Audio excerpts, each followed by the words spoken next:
नमस्कार विद्यार्थियों, मैं डॉक्टर धर्मपाल सिंह, TNKS राजकीय महाविद्यालय दौसा, BA पार्ट सेकंड। आज मैं आपको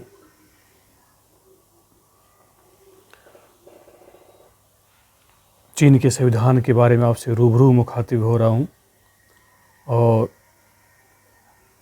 1982 के चीनी संविधान की विशेषताओं के बारे में आपसे बता रहा हूँ। तो सुनिए विद्यार्थियों, पिछले संविधानों की तुलना में 1982 के संविधान का आकार काफ़ी बड़ा है। इसमें 138 अनुच्छेद हैं। संविधानों को 5 भागों में बांटा गया है। संविधान की प्रस्तावना तथा 4 अन्य अध्याय हैं। प्रस्तावना में कहा गया है कि सभी राष्ट्र जातियों ने मिलकर चीन की संस्कृति को वैभवशाली बनाया है और क्रांति की गौरवपूर्ण विरासत को कायम रखा है। प्रस्तावना में क्रांति के अग्रदूत डॉक्टर सन यात सेन को स्मरण किया गया है, क्योंकि 1911 में उनके नेतृत्व में राजशाही का तख्ता पलटकर गणतंत्र की स्थापना की गई, किंतु उसके बाद भी साम्राज्यवाद एवं सामंतवाद का अंत नहीं हुआ। साम्यवादी पार्टी ने माओ से तुंग के नेतृत्व में संघर्ष करके 1949 में शानदार विजय हासिल की।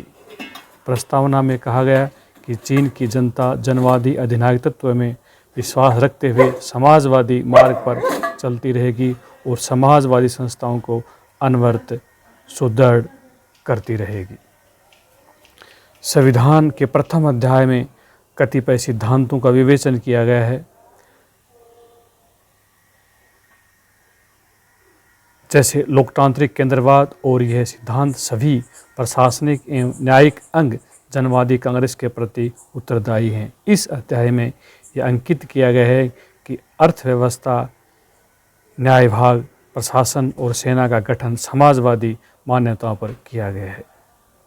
द्वितीय अध्याय नागरिकों के मौलिक अधिकारों और कर्तव्यों का निरूपण करता है।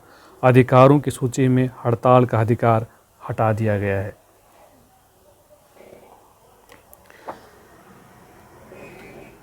तीसरा अध्याय है राज्य संरचना का विस्तार से वर्णन करता है। इसमें राष्ट्रीय जनवादी कांग्रेस, राष्ट्रपति, राज्य परिषद, केंद्रीय सैनिक आयोग, स्थानीय जन कांग्रेस, जन न्यायालय आदि प्रशासनिक और न्यायिक अंगों के कार्य गठन आदि का विस्तार से उल्लेख किया गया है। यहाँ ये उल्लेखनीय है कि नए संविधान द्वारा राष्ट्रपति का पद पुनः स्थापित किया गया है। चतुर्थ अध्याय व अंतिम अध्याय राष्ट्रध्वज, राज चिन्ह और राजधानी का ब्यौरा प्रस्तुत करता है। चीन की राजधानी पेकिंग का नया नाम बीजिंग है। नया संविधान कई दृष्टियों से न्यूनतम है। नए चीनी संविधान के प्रमुख विशेषताएं निम्नलिखित हैं। संक्षिप्त संविधान, लिखित तथा निर्मित।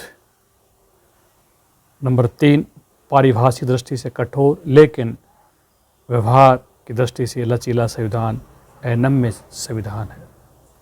नंबर 4 है जनवादी लोकतांत्रिक तानाशाही। 5 जनवादी गणतंत्र। 6 बहुराष्ट्रीय राज्य। 7 लोकतांत्रिक केंद्रवाद और 8 है एकात्मक शासन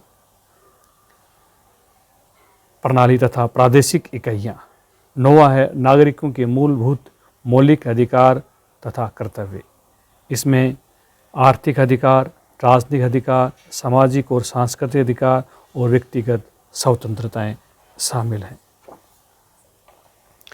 10वां जो विशेषताएं हैं, समाजवादी अर्थव्यवस्था, राजनीतिक दलों के गठन की स्वतंत्रता, लेकिन वस्तुतः एक दलीय प्रणाली। ये चीन की 11वीं विशेषता थी।